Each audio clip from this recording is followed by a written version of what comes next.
Into stall number 8, and with that, let's get the call, Nancy Ennis. In the Cove will complete the line. We are just about ready. And they're off. Jumped away for the Matchbook VIP Handicap. Indian Sounds broke alertly. Also Storm Bomber is prominent.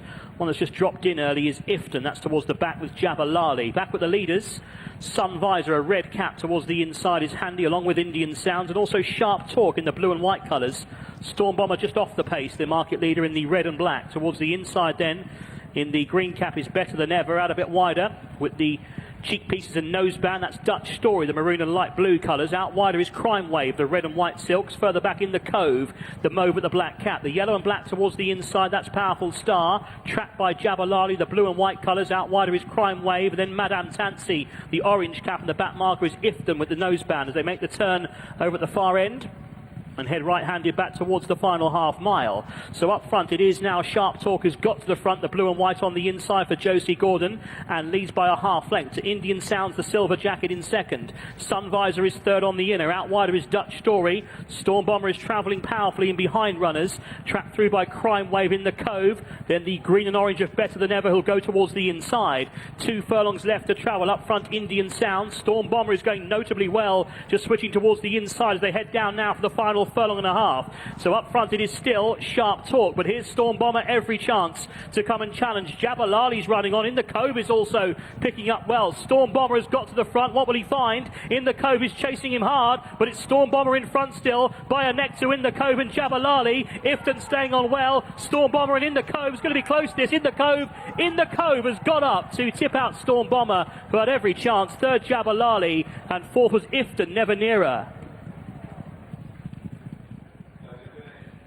Well, it looks as though it's another placed effort for Storm Bomber, who's just been edged out by In the Cove. Richard Hannon and Rossa Ryan, who was seeking a double on the night, look to have found it after the performance of Dreamy Rascal in the first race. Jabalali in the first time blinkers was back in third, and having watched all other horses from that wide draw turning for home in front, Ifton has finished off relatively well in fourth, but it's gone to In the Cove at 11-1, and it is a double for Richard Hannon and Rossa First, Ryan. number 5, In the Cove.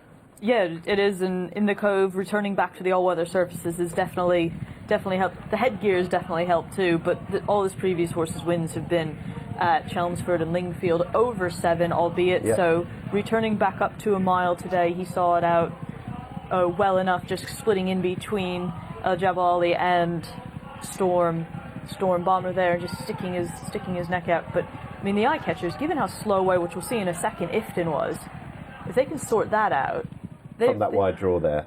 Yeah, but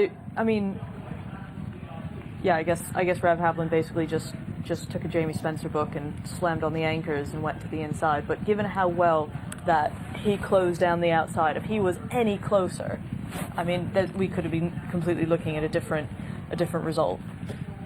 That was a horse that you were quite keen, based on the run at Yarmouth last time. Obviously, the mitigating circumstance, or certainly the footnote going into this particular race, would have been the wide draw. Did it just materialise just as you imagined, George? Yeah, it was Rab. I feel Rab did the right thing to take it off the horse and drop in. If you look at it now, there would have been nowhere for him to get in from a wide draw. So you either sort of kick up there to make the run in, or take your medicine and drop in. And they haven't gone a really, really strong gallop, and I think he's definitely a horse to keep an eye on. And it won't be long before he loses his maiden tag for sure. To a degree, Storm Bomber not running a dissimilar kind of race to what we saw from Highfalutin in our previous race, George. No, Liam had a nice trip round, no excuses, no. And the winners obviously just tracking him round with the first time headgear on under Rossa Ryan, and they both had sort of good runs into it. Storm Bomber had the dream trip and just wasn't good enough. Jabalali's had to make up a couple of lengths as well in order to do so. He was wearing the first time blinkers here at Dunlop, and Dane O'Neill had that run up the inside, Rachel. Yeah, the blinkers have definitely sorted him out to an extent, because his last couple of runs and handicaps, particularly last time at Chelmsford, after being gelded on the all-weather debut, when he was backed quite significantly late on. I mean, there was nothing. He was eased. now second run off a gelding up, the first time blinkers. There is some talent in there. There will be a race that he will win, but it's nice to see him now sort of reversing form into the right direction. Well, obviously in the first time blinkers as well was the winner. Well done to Richard Hannon and Ross O'Ryan.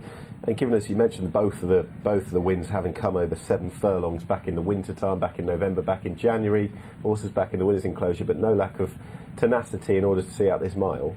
No, definitely not, and winning off sort of a £3 higher mark than he's ever done before. Yeah. So I think it was good to see him back on track, and it gives you sort of more options now. In fairness, he was touched off just over a mile or so earlier in the year back at Wolverhampton, but thread through the eye of the two of them there, with Jabal Ali to that one's inner. Storm Bomber, who's